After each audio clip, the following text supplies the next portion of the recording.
Celtic have done it again. They've won the 2023-24 Scottish Premiership Title. This title win is the third time in a row and the 12th in 13 years. However, this title win is different. There were massive injuries, boos, devastating heartbreaks, pure disapproval, and a period where Celtic almost lost it all. So, how did they do it?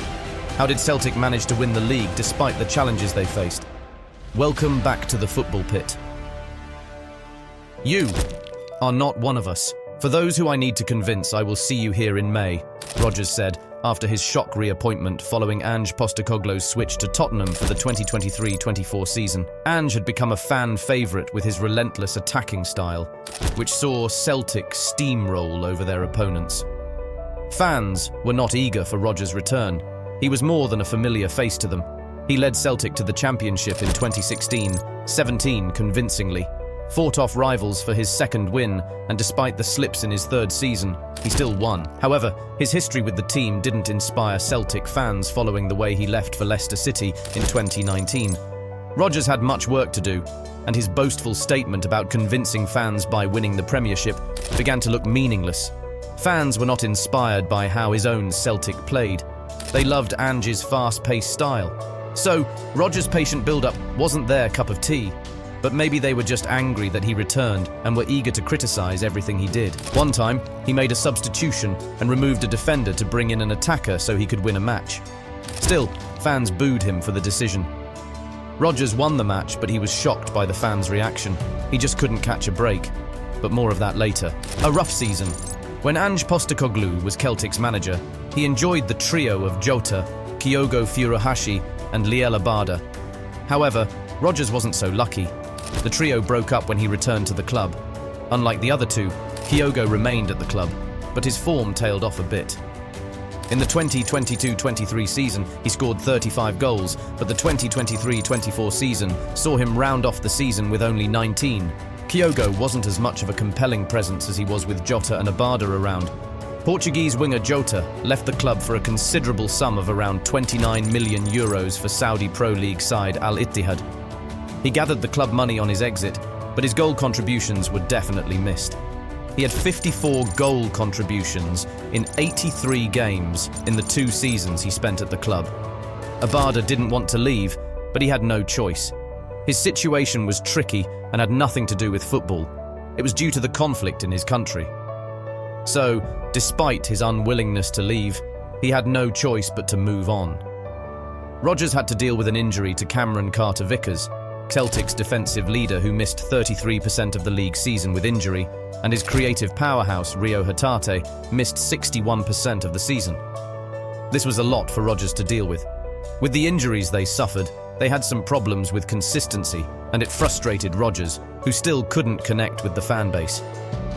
"I want to apologise to the supporters. I don't think I've ever had to do that with regard to performance," Rodgers said. He also called his team really, really poor. The former Leicester City coach didn't usually talk that way about his team. However, with how his team lost 2-1 to Kilmarnock and 2-0 to Hearts with very poor performances, the coach had no choice but to apologise. Did that make the fans love him? What do you think? Rodgers needed help. Rather than reinforcements, he lost his best players. He asked the Celtic hierarchy for quality players in the summer and winter transfer window, but none came. "We could maybe be a bit braver in terms of bringing in another level of player," he said after the January transfer window. No wonder the fans wanted the hierarchy to leave. He had to make do with what he had since no one came in, and he was brilliant in how he used his players. Only that fans didn't think he was tactical with how he used his players. They even booed him for making a typical tactical change. Weird, isn't it? Back in February 2024, Celtic were struggling against Motherwell at Fir Park on the 25th of February 2024. Rodgers wanted to win the game, so he replaced Tomoki Iwata with Paulo Bernardo. It was a typical tactical substitution, one that showed he was willing to show initiative rather than just allow his team to accept a draw. The boos from Celtic fans were intense. It was a shocking response from the fans, but at the time, they were frustrated by their team's inconsistency. Earlier in the game, Motherwell had gone ahead, and Celtic risked falling 5 points behind Rangers, who had gone top earlier in the month. This match was make or break, and a loss was out of the question. Even a draw wasn't enough. So when Celtic equalised in the second half, it was game on. However, it wasn't enough. So Rodgers had to take the initiative, which, as I have mentioned, really angered the fans. When you get booed for taking off a defender and putting on an attacker, that seems strange. It's a negative reaction, which I don't understand, he complained. Told you he just couldn't catch a break. Fortunately, the substitution worked. They scored 2 late goals. On loan Norwich City forward, Adam Idah scored 1 to turn the game around, and Lewis Palmer added another to take the game away from the grasp of Motherwell. That match allowed the Celtics to get right back into the title race, especially after unfortunate performances against Kilmarnock and Aberdeen in previous weeks. That match and a couple of others were critical for Celtic in winning the league. I'll show you what I mean. How Celtic won the league. Celtic won the league, but didn't have a spectacular season. The 2023-24 season challenged them more than any other in their recent dominance, even having 90 points, which is already more than the title-winning totals of 2012-2013, where they got 79 points, in 2015-16, where they had 86 points, 2017-18, where 82 points was enough, and in 2018-19, which saw them win the league with 87 points. They had to dig deep, and their matches felt like battles rather than a typical football game. The scent of victory didn't linger in the air for Celtic fans. They spent matches gripping the edge of their seats, with Rangers determined to push them all the way. Celtic's matches against Rangers were some of the key games they had in the 2023-24 season. The Old Firm games usually determined the title and the team that wanted it the most between rivals Celtics and Rangers. In the first match they played, Celtic showed a little bit more hunger. They had drawn St Johnstone and needed to return to winning ways immediately. But that would be difficult. They played the first Old Firm game against Rangers on September 3rd, 2023, and it was an epic match. Michael Beale's new-look Rangers knew the game was important in the landscape of the season, and a win at Celtic would put them at an advantage. Rangers' Kemar Roof thought he had given his team that advantage early in the game, but VAR intervened to disallow the goal. Then, Kyogo Furuhashi scored in the dying minutes of the first half to win the game for his team. Kyogo must really hate Rangers, and I'll show you what I mean. After losses to Kilmarnock and Hearts, something had to change for Celtic. They were already building momentum with wins against Livingston and Dundee. Rangers, who had been in fine form under Beale's replacement, Philippe Clement, threatened to stop that momentum. Well, they could only threaten when they played against Celtic on the 30th of December. During the first half, Paulo Bernardo scored to put the Celtics slightly at ease. Then, just as the second half began, a crushing Kyogo strike put Celtic well in control of the game. Rangers then got a red card, but managed to pull one back in the 89th minute. Unfortunately, that wasn't enough, and despite the win, Celtic weren't comfortable yet. By the 25th of February, they were already behind a resurgent Rangers. Unfortunately, Celtic hit a couple of rough spots, one of them non-threatening. Rodgers got hit with accusations of casual sexism for something he said to BBC Scotland reporter Jane Lewis. Despite Lewis assuring he didn't mean to offend, the controversy lingered a bit, and by early March, a defeat against Hearts sent Rodgers over the edge. He was angry and criticised the incompetence of the officiating around certain decisions. His comments got him a Scottish FA charge and a touchline ban. Fortunately, by April, Celtic had managed to put the controversy and losses behind them. They had gained the lead of the league back on the table and had the chance to increase it by beating St Mirren. However, Rangers had 2 games in hand. Celtic did the job with Reo Hatate, Kyogo and Idah all on the scoresheet.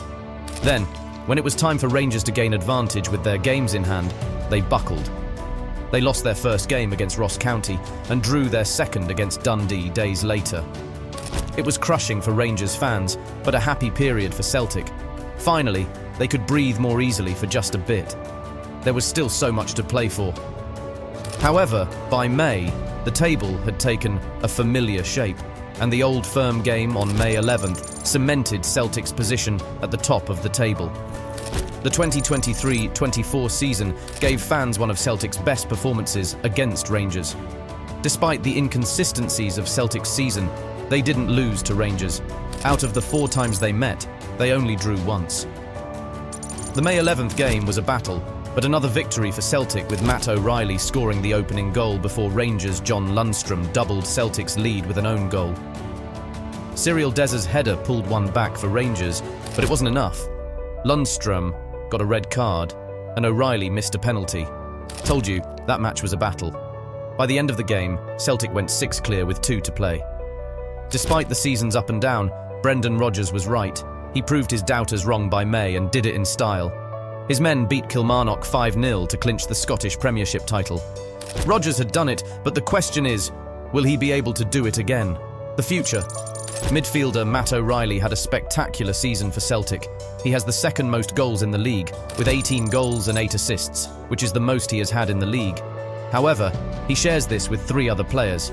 This is a player that Celtic would want to keep, but after fighting off a bid worth around 20 million euros from Atletico Madrid for O'Reilly in January, it's clear that Celtic only delayed the inevitable. He is being monitored by a number of clubs in the English Premier League and across Europe.